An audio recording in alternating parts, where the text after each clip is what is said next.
السلام عليكم، ازيكم يا حبايبي؟ عاملين ايه؟ يا رب تكونوا بألف خير. صلوا على النبي يا جماعة.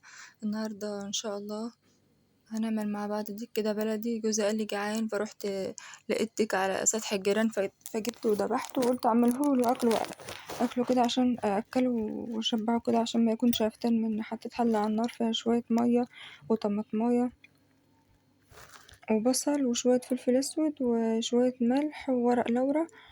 خدت غلوة معايا، نزلت بالديك فيها. بصوا ما شاء الله، شوربة الديك البلدي كانت زي الفل، وما شاء الله طعم وريحة.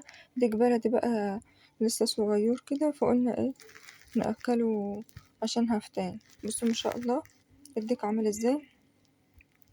طلعت اهوت، وكنت عاملة رز بسمتي. الرز البسمتي طبعا بتحط على كل كوباية مية كوباية رز كوبايتين مية. في انواع من الرز البسمتي بيحتاج اكتر من كوبايتين. يعني تشوفيه كده تدوقيه لحد ايه ما يستوي كده ويكون معاكي طري وحلو كده، عشان ما يبقاش ناشف قوي. وتحطي شوية كركم وشوية ملح، وزي الرز العادي بالظبط. اللهم بارك. ده الرز اللي كنت عاملاه مع الفرخة المشوية. كان بقى عندي شوية، قلت اسخنهم واكلهم للعيال وابو العيال. وانا حطيت ايه معلقة سمنة بلدي عشان اغذيه واطعمه بقى.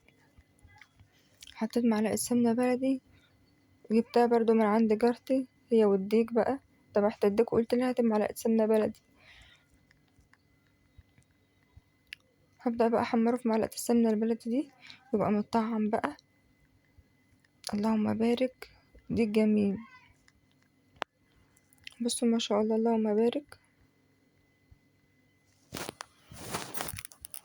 ديك زي العسل. طبعا انا بهزر معاكم، ولا جرتي ولا جبته من فوق السطوح ولا كل الكلام ده. ديك انا شارياه. ربنا يا رب يبارك للجميع ويكرم الجميع يا رب. بصوا ما شاء الله الرز البسمتي. ودي الشوربة بتاعته. عصرت بقى عليها ليمونة وكانت زي العسل، وجوزي والعيال كلوا واتبسطوا والحمد لله. ربنا يبارك في القليل، ربنا بيبارك في القليل.